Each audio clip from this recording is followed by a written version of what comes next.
Ajudan Joko Widodo Kompol Syarif Fitriansyah mengungkap kesehatan Jokowi saat ini. Menurut Kompol Syarif, Jokowi saat ini mengalami peradangan yang ditimbulkan dari alergi kulit yang dideritanya usai pulang dari Vatikan.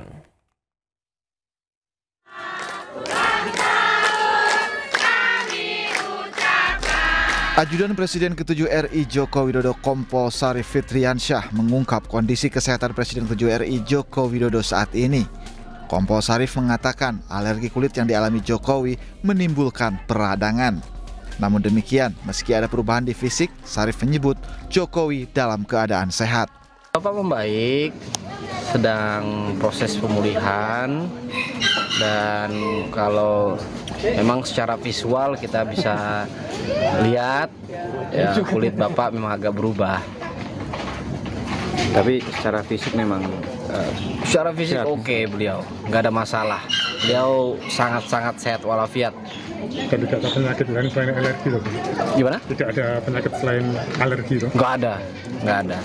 Memang secara medis disampaikan dokter ke kami juga alerginya beliau itu menyebabkan adanya peradangan. Tapi saat ini proses pemulihannya mulai membaik, sangat membaik. Peradangannya di kulit, terutama di wajah ya nanti? Iya. Kalau autoimun itu kan banyak yang menyebut kalau Bapak itu autoimun. Autoimun. Iya. Nah itu mungkin dokter nanti yang lebih detail menjelaskan. Sementara itu, penasihat khusus Presiden bidang Haji Muhajir Effendi yang bersilaturahmi ke rumah Joko Widodo mendoakan agar Jokowi sehat selalu. mendoakan kesehatan beliau, paling panjang umur dan selalu dijaga oleh Allah yang Maha Kuasa agar beliau juga tetap bisa menjadi sesepuh, menjadi panutan dari rakyat Indonesia lah. Beliau kan pernah 2 periode menjadi. Selain dari Muhajir, doa untuk kesehatan Presiden ke-7 ini datang dari masyarakat. Di ulang tahun yang ke-64, masyarakat mendoakan Jokowi agar diberikan kesehatan selalu dan panjang umur. Mudah-mudahan Engkau berikan panjang umur, walafiat, berkah, manfaat dunia akhirat ya Allah. Dari Solo, Jawa Tengah, Septiantoro, iNews melaporkan. Sementara pegiat media sosial Dr. Tifauziah Tiasuma alias Dr. Tifa menyebut menemukan sejumlah bukti baru terkait keaslian ijazah Jokowi. Dr. Tifa dan tim kuasa hukumnya juga menyebut bahwa apa yang dilakukannya bersama Roy Suryo CS tidak melanggar hukum karena ijazah Jokowi merupakan dokumen publik.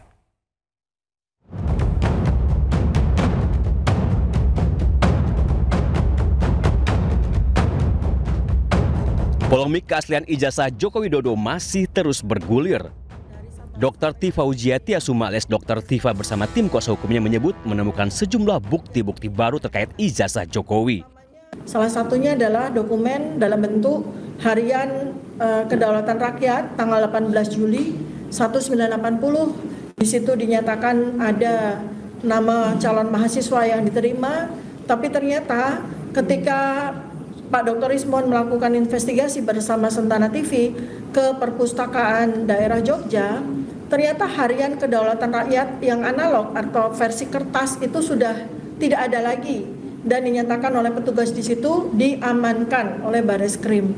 Pada kapan diamankan? Pada pertengahan April 2025. Nah, inilah sebetulnya sinergi atau inline dengan sebuah peristiwa yang terjadi tanggal 2 Desember 2024 di mana ada sebuah situs karena tempatnya sekarang sudah tidak ada karena terbakar habis gitu ya, yang baru saja juga disampaikan oleh kita tahu semua Pak Beator Suryadi atau Pak Bambang Beator Suryadi. Beliau adalah petinggi salah satu partai, juga menyatakan hal yang tentu saja menambah data dari kita ya, menambah validitas data dari kita, bahwa menurut beliau ya dugaan ijazah palsu tersebut dibuat di tahun 2012 di pasar Pojok Pramuka yang ternyata secara koinsiden terbakar habis di bulan Desember 2024. Kalau saya tidak salah kronologi, pada bulan Desember 2024 itu jugalah sebuah momentum sebenarnya terjadi di mana TPUA mengajukan aduan masyarakat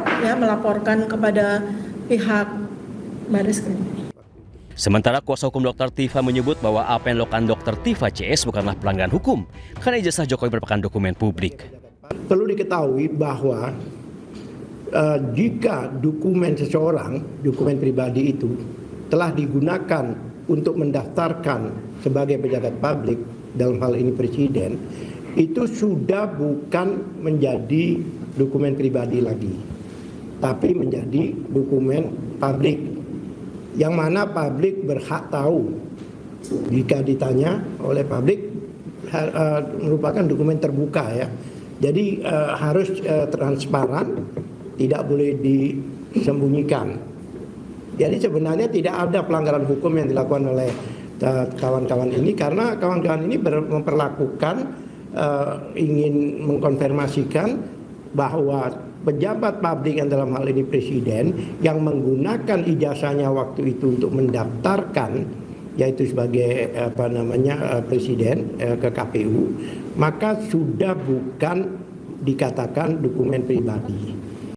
Sebelumnya pada 10 Juni lalu, Perkumpulan Advokat Indonesia atau Pradi Bersatu meminta polisi menaikkan status kasus tuduhan ijazah palsu Presiden ke-7 RI Joko Widodo dari penyelidikan menjadi penyidikan.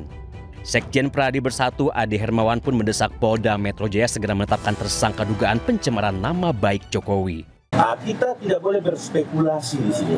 Artinya, equalnya harus tidak menunggu-nunggu lagi. Saya akan mendesak penyidik di sini. Nah, nanti bagaimana hasil pemeriksaannya di dalam, teman-teman, nanti saya akan sampaikan. Tapi pada dasarnya kedatangan saya mendesak Polda Metro untuk segera naik sidik. Pada 15 Mei lalu, Dr. Tifa dan Roy Suryo diperiksa penyidik Polda Metro Jaya terkait dugaan penyebaran informasi mengenai penggunaan ijazah palsu Joko Widodo. Dicecar 61 pertanyaan termasuk terkait peristiwa 26 Maret 2025 di Jakarta Selatan. Sementara selama 2 jam diperiksa, Roy Suryo dicecar 24 pertanyaan.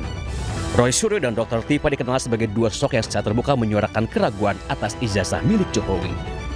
Tim Liputan iNews melaporkan. Sebelumnya pada Kamis 19 Juni, Polda Metro Jaya melakukan klarifikasi kepada pihak Seman 6 Surakarta dan Universitas Gadjah Mada terkait dengan isu ijazah palsu Joko Widodo. Klarifikasi ini merupakan bagian dari proses penyelidikan atas kasus yang telah memicu kegaduhan publik.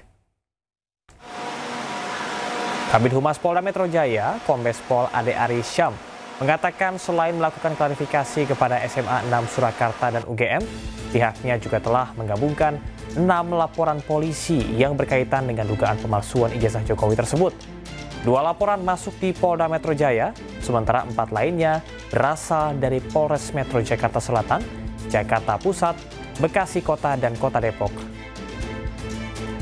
Upaya yang dilakukan penyidik beberapa hari terakhir ini adalah melakukan klarifikasi terhadap pihak SMA, sebuah SMA negeri di Surakarta. Kemudian ada melakukan klarifikasi juga terhadap pihak sebuah universitas di Yogyakarta.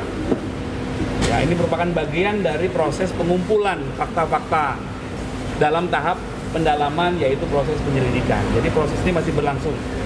Ya, Kita ke informasi lainnya, pemirsa. Ketua Ikatan Arsitek Indonesia Jakarta mengungkap rumah subsidi yang luas bangunan 14 meter persegi tidak layak secara fisik, sosial maupun psikologi. Meski demikian, Menteri Perumahan dan Kawasan Permukiman Marwar Sirait tetap optimis atas pembangunan rumah subsidi ini.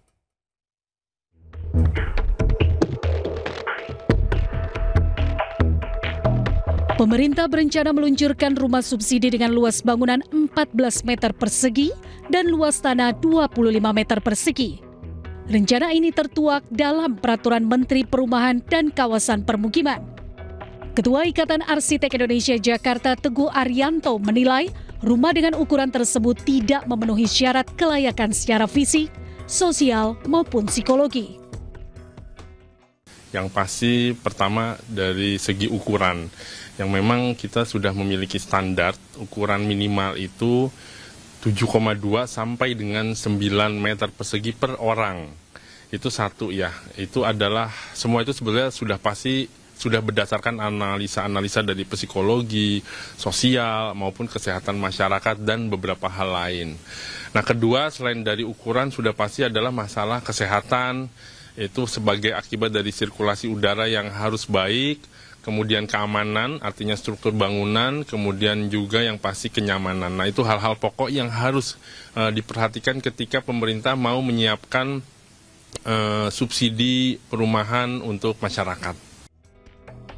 Rumah subsidi ini dijual dengan harga mulai dari 100 juta rupiah dan diklaim sebagai salah satu alternatif solusi perumahan rakyat berpenghasilan rendah di perkotaan.